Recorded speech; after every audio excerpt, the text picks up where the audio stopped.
Nossa gratidão por estar aqui nesta igreja. É a minha terceira vez na Ásia, mas a minha primeira vez no Japão. Estou aprendendo algumas coisas, como, por exemplo, colocar macarrão dentro de um pão. Eu não sei que comida é essa, mas ganhei de presente macarrão dentro do pão. Um hot macarrão. Cheguei muito bem acolhido pela família do pastor, pela casa do pastor, os filhos do pastor, também o Alexandre, a Tati. Obrigado, gente, por essa bondade para comigo. Estava vendo no trânsito de vocês que no vermelho a gente para, no azul a gente anda, mesmo quando na frente da gente está uma cor verde. Não entendi foi nada, mas aceitei pela fé. Bom estar aqui com vocês. Oramos por esse dia, agradeço as orações de vocês. Gente no Brasil está orando por nós também. E bom ver os filhos de vocês. Peço que vocês preservem a nossa língua portuguesa para esses garotos, para essas meninas. Vai ser bom para eles também pensarem em português, porque é uma língua tão rica, tão prática para algumas coisas. Eu hoje me aventurei a escrever em japonês para eles, desisti. Se não tivesse tido a ajuda do Vitor, eu não teria conseguido fazer nenhum risco. Então, preservem nossa língua para esse pessoal. Hoje pela manhã nós vamos ver sobre engolidos pela cultura pop, pela cultura popular. Vivemos nesse planeta. O Brasil tem a sua cultura, o Japão tem a sua cultura, os Estados Unidos têm a sua cultura. E quando nós estamos dentro de uma cultura, ou nós poderemos viver com ela, aprender das coisas boas dela, mas sempre julgarmos todas as coisas à luz da palavra de Deus, ou nós poderemos ser engolidos pela cultura pop. E aqui vocês vivem num país altamente tecnológico, influências tecnológicas de todos os lados, e os nossos filhos também podem ser engolidos pela cultura pop. Estamos aqui para aprender sobre como viver neste mundo, como sermos pessoas de relacionamentos nesse mundo, mas não amarmos o mundo sobre todas as coisas. Abra comigo a palavra de Deus em Romanos, capítulo 15. 4 motivos porque tudo na Bíblia foi escrito. E sabe, 43% da Bíblia é composta, essa parte, de histórias. A história de Davi, a história de Sansão, a história de Daniel. Nós temos as histórias bíblicas, contamos para os nossos filhos, mas por que quase a metade da Bíblia é de histórias? Por que nós temos discursos na Bíblia, ensinos na Bíblia, salmos na Bíblia? Porque tudo foi escrito para a gente. 4 coisas. Se você tiver papel e caneta, tome nota. Vai valer muito a pena, os nossos irmãos que nos acompanham na internet também. Bom ter vocês conosco dessa maneira e desse modo. Capítulo de número 15, versículo de número 4. Essas coisas todas as coisas foram registradas. Estão na palavra de Deus há muito tempo para 4 coisas. Primeira coisa, para nos ensinar. Se você puder marcar o verbo ensinar aí na sua Bíblia, se foi escrito, está escrito, é para que nós aprendamos. Melhor a gente aprender com os outros quando erraram, do que quando a gente quebrar a cara. Deus avisa, Deus mostra que o salário do pecado, o pagamento sempre vai ser coisas de morte ou mesmo a morte. Então, primeira coisa, tudo que outrora foi escrito para o nosso ensino foi escrito, a fim de que nós tenhamos paciência. Então, a segunda coisa, a Bíblia nos ajuda a ter paciência. Está difícil, meu irmão? Paciência. O emprego é difícil? Paciência. O local de trabalho. A língua é difícil? Paciência. Paciência. Vamos aprender a paciência de Abraão, a paciência de Jó. Tudo que outrora foi escrito para a nossa paciência. E ânimo. Animemo-nos. Sejamos pessoas animadas. Terceira coisa, para termos ânimo. O Senhor está conosco. E a quarta coisa, para mantermos a esperança. Estamos aqui nessa manhã para fazermos isso. Aprendermos termos paciência, termos ânimo e mantermos a esperança. Nós vamos realmente passar em algumas partes da Bíblia e por isso eu peço que você esteja com a Bíblia bem aberta e os textos ligados aí, informados aí, vocês acompanhem. Se você tiver alguma dificuldade em achar os textos da Bíblia, peça ajuda para alguém. Onde é que está? Está no Antigo Testamento? Está no Novo Testamento? Pode ser isso. Então, se você está sem uma Bíblia, então alguém leia, divida a Bíblia, a leitura da Bíblia com aquela pessoa. Se você estiver sentado ao lado de um corintiano, leia para essa pessoa. Tá bom, gente? Então, nós vamos começar vendo alguns textos da Palavra de Deus. Vamos abrir lá em Gênesis, primeiro livro da Bíblia, aonde vêm as histórias, de onde vêm as histórias. Capítulo 26, personagem central dessa história, Isaac. Isaac é aquele filho da promessa. Isaac é o filho de Abraão. Isaac é aquele que o cordeiro substituiu. Vocês já contaram essas histórias para os seus filhos. Capítulo 26, vamos ver o versículo 12, o que aconteceu nesse versículo 12. Porque Isaac, ele está agora conversando com um rei chamado Abimeleque. Versículo 12 diz então, na palavra de Deus, eu estou usando a versão, nova versão internacional, transformadora. Aqui está. Naquele ano, quando Isaac plantou lavouras, colheu 100 vezes mais cereais do que havia semeado, pois o Senhor o abençoou. Que coisa linda! Ele plantou, ele colheu muito mais. Agora, toda lavoura precisa de água. Vamos ver na sequência dessa história o que acontece. Versículo 15. No versículo 15, por isso, os filisteus fecharam com terra todos os poços de Isaac, que tinham sido cavados pelos servos de seu pai Abraão. Plantou lavouras, precisava aguar aquelas plantas, aquelas hortaliças, verduras, mas aí os filisteus de raiva foram lá e entulharam, colocaram terra, colocaram tudo para fechar o poço de Jacó. O poço que até o seu pai, os trabalhadores do seu pai tinham abertos, tinham cavados ali. Assim é a cultura. A cultura atual, o mundo jaz no maligno. Vocês vivem num país organizado, mas um país também com as suas dificuldades espirituais muito fortes.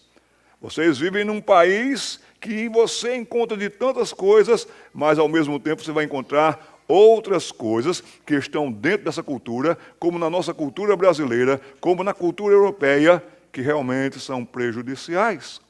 E aí tenta-se entulhar aquilo de onde poderia ter vida, a vinda à igreja, a vida em família, a oração em família, o crescimento e o conhecimento da palavra de Deus. A cultura poderá vir com tudo para colocar entulhos ali dentro e dali vocês não tirarem a subsistência para a vida de vocês, para a lavoura de vocês. Vamos ver agora o que acontece nos versículos 16, 17 e 18. Já vimos que os filisteus vieram e fecharam, colocaram muitas coisas dentro daquele poço. Por fim, Abimeleque ordenou que Isaac deixasse aquela terra. Vá para outro lugar, disse ele. Você se tornou poderoso demais para nós. Vocês também vieram parar em outro lugar. Estava vendo os filhos de vocês. Conversei um pouco com eles. Como de fato eles são brasileiros, eles são japoneses, eles vivem em duas culturas, entre duas culturas. Quando estão no Japão, podem sentir saudades do Brasil. Quando estão no Brasil, podem sentir saudades do Japão. Isso acontece com filhos de pessoas que migram para outro país. Eu sou casado com uma pessoa que os pais migraram da Suíça para o Brasil. A minha esposa cresceu no Brasil e lá ela era chamada de Suíça. Na Suíça, ela era chamada de brasileira. Então, tem essas coisas todas que vocês veem isso em casa com os filhos de vocês. Mas Abimeleque disse, vai embora daqui. Isaque. Versículo 17, lendo para a gente, nós podemos ver aqui, diz: então Isaque partiu de onde estava e se estabeleceu no vale de Gerar, onde armou as suas tendas. Olha que verbo impressionante no versículo 18. Reabriu os poços que o seu pai havia cavado, melhor dizendo, e que os filisteus haviam fechado depois da morte de Abraão, e lhes deu os mesmos nomes que Abraão tinha dado aos poços. Uma lição que fica para mim e para você é que nunca faltarão entulhadores para as nossas vidas. Nunca faltarão pessoas que virão para tentar colocar entulhos dentro da fonte da vida, dentro daquela água que jorraria para tantos recursos. Vêm influências de fora. Todas elas são bem difíceis de conviver com elas. Vêm realmente inimigos. Capítulo 26 agora desse mesmo livro, nós vamos ver no versículo 19, essa história que segue e diz: os servos de Isaque também cavaram no vale de Gerar e encontraram uma fonte de água corrente. Ah, que coisa bonita quando eu vejo esse texto, me emociona por quê? Porque vai ter sempre, e você vai sempre lidar com aqueles caras do contra. Eu não quero essa família feliz. Eu não quero esse menino, essa menina feliz. Eu quero que ele seja engolido, que a vida seque. Eu vou fazer de tudo para entulhar a vida dessa família. Mas também tem os trabalhadores que vêm para abrir poços, para que tenha acesso à água pura, água corrente. 12 anos de uma igreja porque alguém veio aqui e cavou um poço. Eu gostaria mais de saber sobre essa história. Como começou, com quem começou, quantos começaram. Tem alguém aqui no nosso meio que está aqui desde o começo, nesses 12 anos? Levante mais a mão, quero ver. Isso, levante a mão, vamos lá, gente. A gente está no Brasil aqui, um pedaço do Brasil, consulado brasileiro aqui. Japonês levanta a mão assim, a gente no Brasil levanta a mão assim. Joia que vocês estão aqui desde o começo, que bom. Vocês lembram do começo? Talvez um grupo pequeno, talvez um grupo reunido numa sala, e hoje eu já vejo essas fileiras de bancos. Deus é bom, Deus é maravilhoso. Gente que veio aqui e disse: não vai faltar água corrente para as nossas famílias, para os nossos filhos virem aqui e beberem de uma água corrente, fresca, gostosa, boa. Muito obrigado a vocês que trabalham com as crianças, muito obrigado a vocês que trabalham com os adolescentes, muito obrigado com vocês que trabalham na mídia, muito obrigado para vocês que são cavadores de poços da esperança, esses poços, melhor dizendo, da esperança. Aqui está no versículo 19, os servos de Isaque.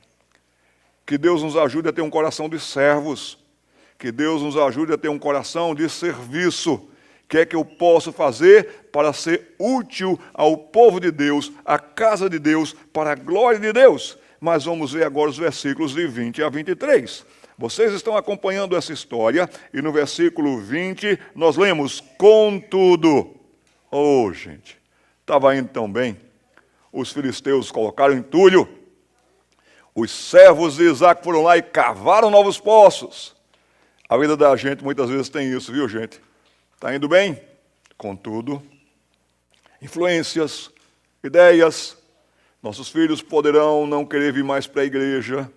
Ah, não estou com vontade e tudo, porque sempre eles estarão recebendo influências de todos os lados. E agora, a cultura mundial não tem limites, não reconhece limites. A gente pode acessar páginas em todo canto, de todas as áreas, e isso pode estar influenciando a gente. Verso 20, contudo, os pastores de Gerar entraram em conflito com os pastores de Isaque.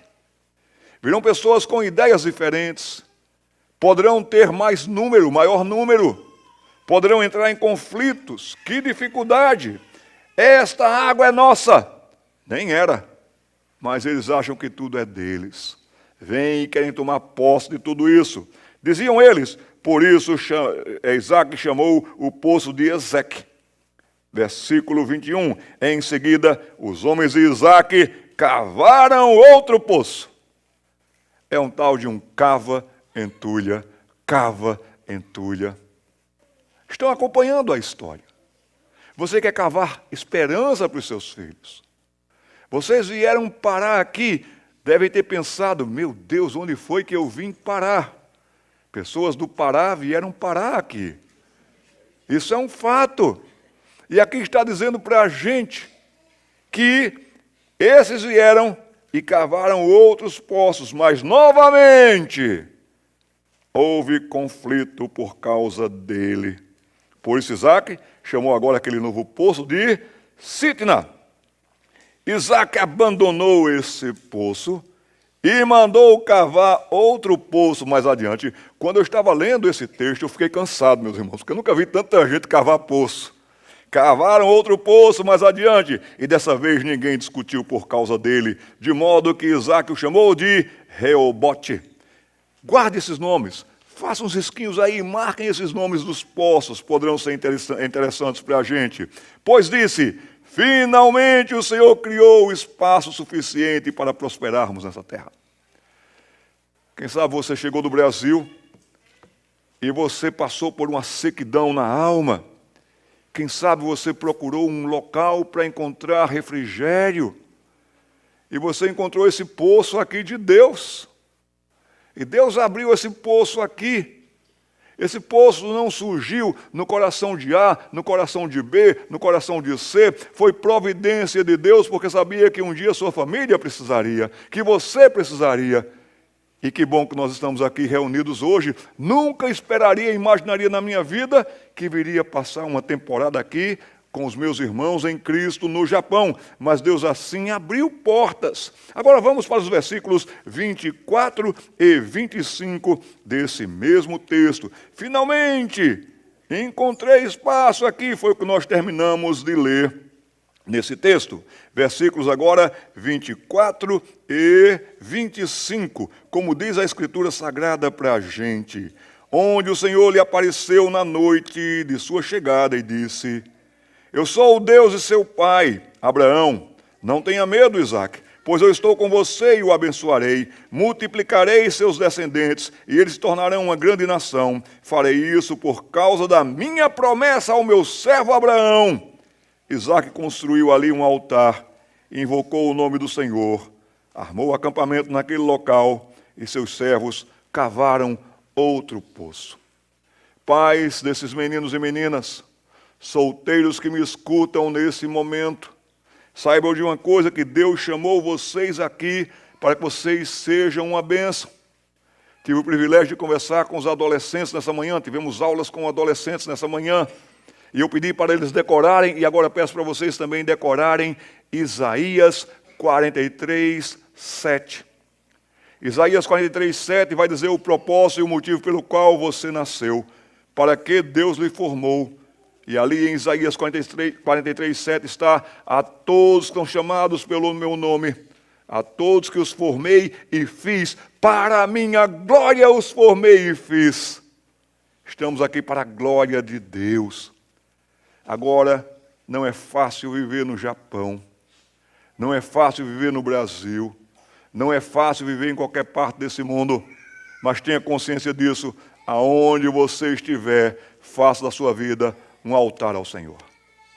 É com oração, é com o estudo da palavra de Deus, é com sabedoria que nós veremos a glória do Senhor se manifestar dentro das nossas casas. O que é que andam semeando? Ou então o que é que andam entulhando? Lembrem-se que são muitos os entulhadores. Enfim, o que é que andam querendo botar na sua cabeça? Vá para o Japão, se mate de trabalhar, ganhe dinheiro e faça isso. E acorde para trabalhar, vá dormir pensando no trabalho e ganhe dinheiro e faça isso. O que é que estão entulhando na sua cabeça? Quantas pessoas fizeram esse caminho e quebraram a cara, meus irmãos? Eu gosto muito de filosofia, eu gosto muito de literatura brasileira. Vale a pena vocês descobrirem os teus com a bolsa cheia de esmeraldas. Mas como ele chega, e Olavo Bilac o descreve, chega arrebentado, chega quebrado, chega sem ânimo, chega doente. A bolsa cheia de esmeraldas, a vida vazia, esvaziou-se, furos no poço, O que é que andam tentando colocar na cabeça dos nossos filhos, na sua cabeça? Eu quero que vocês marquem esse trinômio. Esse trinômio está em latim, mas para nós que falamos uma língua latina, vai ser possível entendermos o significado e sentido mesmo. Esse, vivere et intelligere. São 3 termos tão importantes. Esse é o que você é. É de onde nós tiramos a palavra essência. Essencialmente o que você é, o que você pensa, o que você sonha, o que você deseja, aquilo que realmente é você na sua intimidade. Nem o seu cônjuge lhe conhece, nem os seus filhos, nem os seus pais. Essencialmente o que é que você é. Você tem cuidado da sua essência, do seu essencialmente. No momento de oração, de confissão aqui, pedimos perdão ao Senhor pelo que já pensamos, pelo que já desejamos, só essa semana. Essencialmente, a nossa essência no essencial está tão estragado, também por entulhos que são colocados diante dos nossos olhos. Aqui nós temos uma máquina, é uma máquina impressionante. Com essa máquina, alguma coisa vem e ela reflete aqui. Já pensou? Se alguém descobrisse um sistema que ligasse 2 fios aí na sua cabeça, um de um lado, outro do outro, e a gente visse os seus pensamentos só dessa semana? Quem aqui seria a primeira pessoa a dizer assim: eu quero apresentar meus pensamentos, eu quero apresentar meus sentimentos, eu quero apresentar meus desejos só dessa semana? Meus irmãos, era da gente sair daqui correndo com medo. Não é verdade? Se eu mostrasse o que eu pensei essa semana aqui, os meus sentimentos contra o Corinthians, só isso, vocês já iam ver. Eu sou São Paulino. Vocês iam ver como nós somos perigosos. Conversava esse final de madrugada com o pastor. Aí tem uma criatura que está no colo dele, que é uma criatura que aprendeu a andar há pouco. E estava lá, para cá e para lá, conversamos sobre uma criatura que está ali. E eu disse: pastor, essa criatura é tão novinha, tão bonitinha, está rindo ali agora, viu gente? Mas olha, também quando abre o berreiro, sai de perto. Não só aquela criatura, mas as minhas 2 criaturas, essas criaturas, as suas criaturas gêmeas aí, as torres gêmeas. Sabe quem são? Ai, pastor, são lindos, mas são pecadores. Salmo 58, versículo 3. Diz assim o Salmo 58, versículo 3. Os ímpios, eles são ímpios desde a sua concepção. Mulher, você não sabia nem que estava grávida, mas estava grávida de um ímpio, estava grávida de uma ímpia. Ai, pastor, está machucando meus sentimentos. Você logo vai ver o quanto de impiedade está nos nossos corações. Aí vem agora a cultura, entulha mais coisa. Nascem os ímpios, desde a sua concepção, se desencaminham. Não querem fazer o que é certo, segundo a lei de Deus. Os ímpios se desencaminham logo que são concebidos. Nascem e já se desencaminham proferindo mentiras. Ninguém aqui ensinou seu filho a mentir, mas já pegou seu filho mentindo. Ninguém aqui ensinou coisas erradas para os seus filhos, mas já viram seus filhos fazendo coisas erradas, inclusive você, inclusive eu. Por quê? Porque na nossa essência nós estamos totalmente contaminados. Agora, se nós não cuidarmos da nossa essência, a cultura, seja onde você estiver, vai dar um jeito de entulhar a nossa essência. O vivere tem a ver com o viver. 2 compositores brasileiros, Roberto Carlos e Erasmo Carlos. Roberto Carlos e Erasmo Carlos, eles compuseram uma canção. Eu vou começar, você continua. Eu gostei de ver, eu estava conversando com os filhos do pastor, e ontem foi aniversário do pastor, foi aniversário do Adriano, e um dos filhos falou assim: eu gostei muito de comer bolo. Seu bolo é muito bom. Eu também gostei de comer bolo. Erasmo Carlos e Roberto Carlos, eles compuseram uma canção que eu vou começar e você continua, tá vendo? Vai dizer assim: é preciso... Pastor, é assim que a gente pega crente ouvindo música mundana. Mas é preciso saber viver, porque saber errar a gente não precisa nem saber aprender. No caso, a gente já sabe. Tem um dos nossos trabalhos no Ministério Pequenos Passos, minha esposa e eu trabalhamos com o Ministério Pequenos Passos, que trabalhando com os nossos filhos que vão namorar, então um dos nossos temas é como ajudar os nossos filhos a namorarem certo, porque namorar errado eles já sabem. É impressionante. Essência, vida, o dia a dia e intelligere, de onde nós temos a palavra inteligência, que é preciso a gente saber pensar. Quem não pensar o que faz, vai pensar depois, por que é que eu fiz isso? Quebrou a cara porque não pensou. Eu queria que vocês anotassem uma frase de Mark Twain. Mark, você consegue escrever em inglês. Twain, vou soletrar para vocês. T de tatu, W de W, A de amigo, I de igreja, N de navio. Mark Twain. Mark Twain dizia uma coisa que vai fazer muito sentido. E dizia Mark Twain, mais fácil do que sair é não entrar. Podemos repetir isso, por favor? Mais fácil do que é não. Agora, no mesmo entusiasmo que vocês cantaram a música de Roberto Carlos. Vamos lá. Mais fácil do que é não. Pastor, não entendi. Vamos traduzir isso. Mais fácil do que sair do alcoolismo é não entrar no alcoolismo.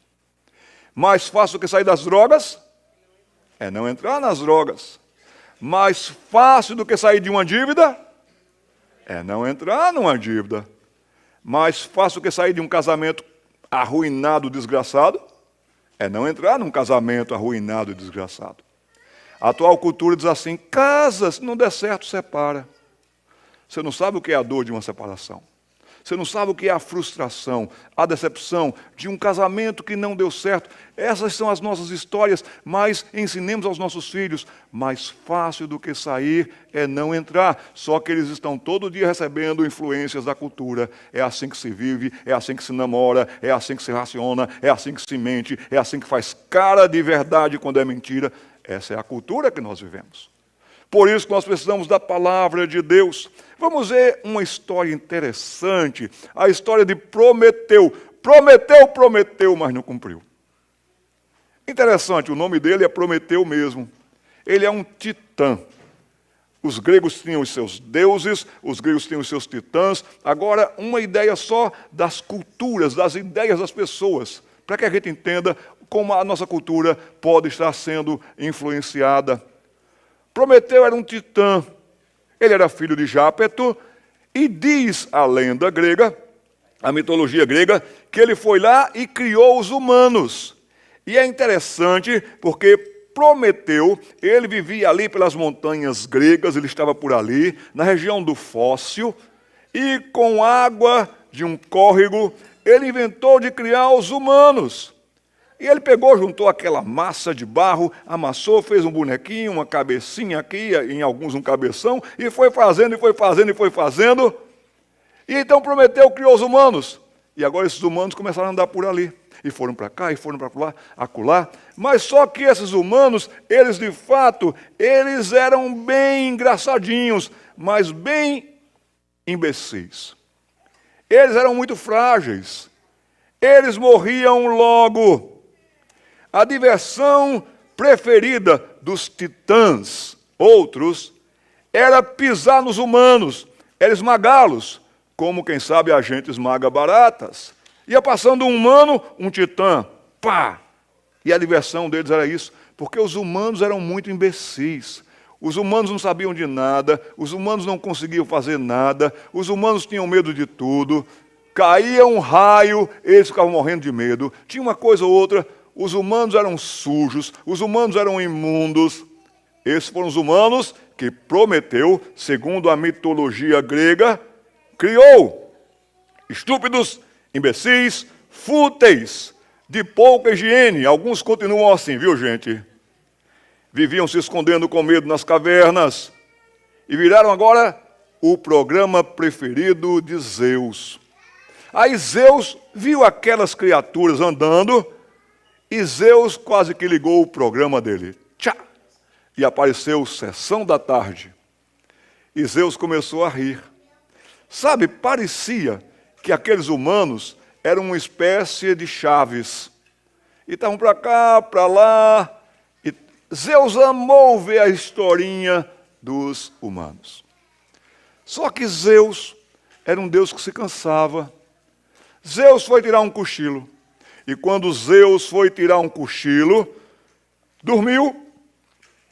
Prometeu foi lá e roubou do fogo sagrado de Zeus. Prometeu foi lá e pegou do fogo sagrado de Zeus e disse: humanos, tomem desse fogo sagrado. Isso vai iluminar suas ideias, isso vai iluminar suas cabeças. E aí os humanos, com aquele fogo sagrado, começaram a construíram pontes, construíram prédios, construíram sistemas, construíram tudo, foram construindo. Quando Zeus acordou e foi assistir seu programinha favorito, que era rir dos humanos, encontrou os humanos bem espertos. Encontrou agora os humanos fazendo muita coisa, e o que aconteceu com aquilo foi que Zeus ficou irado. O Olimpo tremeu. E Zeus, então, ele puniu Prometeu. Ele ficou com muita raiva de Prometeu. Castigou Prometeu. Você pode ler depois a história de Prometeu. Mas agora os humanos estavam tão espertos. Construindo, ganhando. Já conquistei mais do que o meu avô. Já conquistei mais do que meu pai. Já estou indo adiante. Zeus armou, então, uma armadilha para os humanos. Sabe o que Zeus fez? Zeus criou uma mulher. Oh, mulheres, está vendo só pela história da mitologia grega? E Zeus então cria Pandora. E Zeus coloca uma caixa na mão de Pandora. Vocês já devem ter ouvido falar da caixa de Pandora. Ali está Pandora e a sua caixinha. E na caixa de Pandora, lá tinha dentro o quê? Objetos desejáveis. Eu quero. E sabe, nós somos também formados por uma cultura consumista. Nós gostamos de consumir.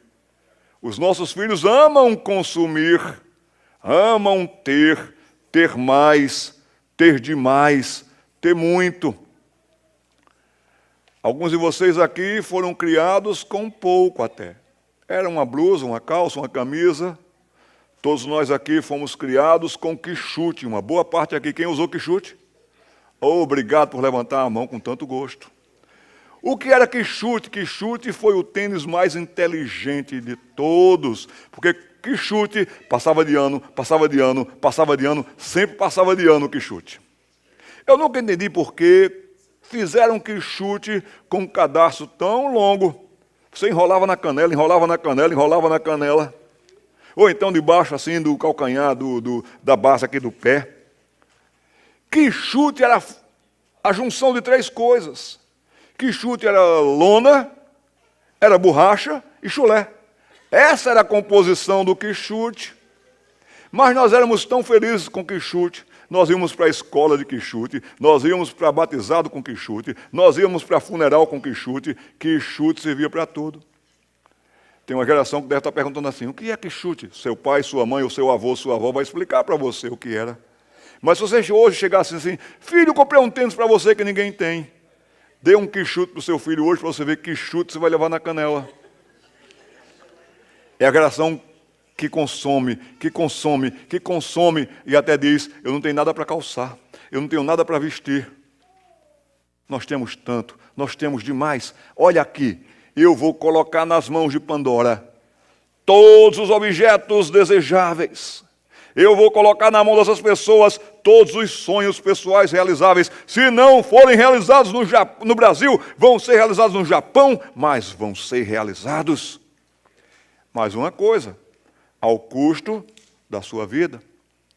Quem sabe ao custo dos seus casamentos. Quem sabe ao custo dos seus filhos. A caixa de Pandora foi colocada na sua frente. Só que a caixa de Pandora, meus irmãos, tem aquilo que vai sugando de vocês. Vai sugando a alegria. vai sugando a saúde, vai sugando a felicidade. Vocês estão rebuscando na caixa de Pandora, e vocês buscam para cá, e lá embaixo da casa de Pandora aparecem umas letras que brilham: felicidade. Aí você vai buscando, buscando, buscando, só que tem uma coisa: felicidade ao seu modo é insaciável. Eu tenho isso, mas eu não estou satisfeito ainda. E a cultura diz: é claro que você não está. Trabalhe mais, se mate mais de trabalhar, faça mais, esqueça as outras coisas. Ganhe mais, ganhe demais. E você vai rebuscando na caixa de Pandora, na caixa de Pandora, uma felicidade ao seu modo insaciável. Só que na caixa de Pandora, aqui estava a maldade de Zeus. Eles vão se matar de rebuscar lá dentro. Eles vão se matar de querer. Ah, tem mais coisas, tem mais coisas, tem mais coisas. Lá embaixo, brilhando a palavra felicidade. Eu serei feliz quando eu tiver. Eu serei feliz quando eu for, quando eu conseguir. Ao mesmo tempo que eles estavam fazendo isso, a saúde estava indo embora. Estavam envelhecendo. Estavam adoecendo. Vou usar até outro verbo: estavam endoidecendo. Vou usar ainda outro verbo: estavam se embrutecendo. A cultura vai dizer que você só vai ser feliz se você ficar revirando na caixa de Pandora. Sabe o que isso resultou em tudo? Resultou que no século XIX, um homem chamado Schopenhauer, ele não é o inventor do chopp, viu, gente? Schopenhauer, ele viu: eu conquistei, eu corri, eu fui atrás, mas de que adiantou? Muito antes de Schopenhauer, um sábio, Salomão, disse: eu fiz, eu aconteci, eu conquistei, eu busquei, e ele chegou a uma conclusão: tudo é correr atrás do vento. E a gente vai ficando cansado. Schopenhauer é chamado de o pai do pessimismo. Olha a cara dele, meu querido. É realmente, né? É o rei do pessimismo. Quem sabe seu nome de família pode ser mas seu nome mulher se tornou Maria Schopenhauer. Quem sabe você é Joaquim Schopenhauer. Quem sabe seu filho é Junior Schopenhauer. As pessoas estão sendo invadidas pela cultura do pessimismo. Cara amarrada, cara fechada, e cada vez mais diz: seja segundo a cultura. E você vai passando pela vida sem viver, sem aproveitar. Cheguei faz um dia e meio, 2 dias, nem sei que dia é hoje ainda, estou naquela fase de saber que dia é hoje. De vez em quando eu pergunto: hoje é o quê? Mas uma coisa que eu já me alegrei foi de ver as flores no Japão. Batei tanta foto de flor. Homens se apaixonem pelas flores. A tonalidade, o jeito, o desenho, a forma, a delicadeza. E eu fiquei vibrando já com as flores que eu vi. Passamos por uma rua que tinha já cerejeiras no final. Mas se você for invadido pelo pessimismo, você não vê nada. Só vê concreto, só vê o horário de levantar para trabalhar, e você vai virando um robô. Schopenhauer Júnior. Aí Paulo vem com uma proposta melhor para a gente nesta manhã. A proposta da palavra de Deus, aonde Paulo, e divinamente inspirado, vai dizer, é que tem um trinômio que pode preencher a nossa essência. Tem um trinômio que pode preencher a nossa vida. Tem um trinômio que pode preencher os nossos pensamentos, que pode preencher a nossa intelectualidade, que pode preencher a nossa inteligência. E esse trinômio é, vamos dizer todos, fé, esperança e amor. Não se deixem vencer pela cultura que vem colocando entulhos para vocês. Não se deixem levar por isso, que vocês possam dizer: aonde está a minha fé? O justo vive, não é correndo atrás disso, correndo atrás daquilo outro, tentando ser isso, tentando ser aquilo outro. O justo vive por fé. Paulo dizia: e esse viver que agora eu vivo pela fé no Filho de Deus. A fé vai lhe ajudar na sua essência. A fé vai lhe ajudar na sua vida. A fé vai lhe ajudar no seu inteligere, nos seus pensamentos, na sua mentalidade, na sua inteligência, para que você diga: como é que eu posso viver e fazer diferença nessa vida. Você pode viver fazendo diferença nessa vida com fé. Você pode fazer diferença na vida dos seus filhos com a esperança.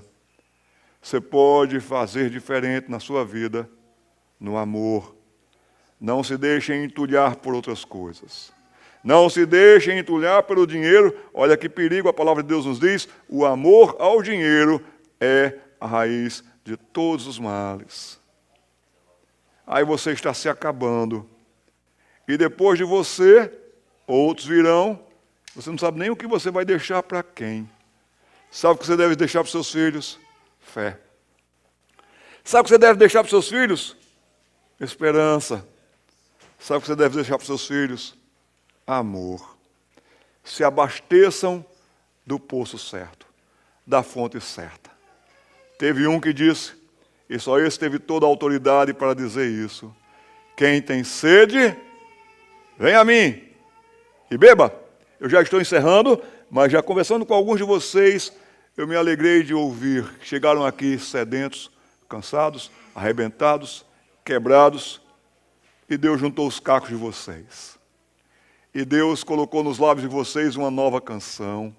E Deus colocou no coração de vocês, e aí foi o nosso grande Deus, um calor, um fogo no coração, para querer saber mais, aprender mais, crescer mais. Meus irmãos, vivemos nesse mundo, mas não somos para este mundo. Nós somos para Deus, para a sua glória neste mundo. Quer vivamos, quer morramos, somos o Senhor. E enquanto aqui existirmos, saibam que hoje nós viemos buscar aqui, sabe o quê? Perfume para a nossa essência.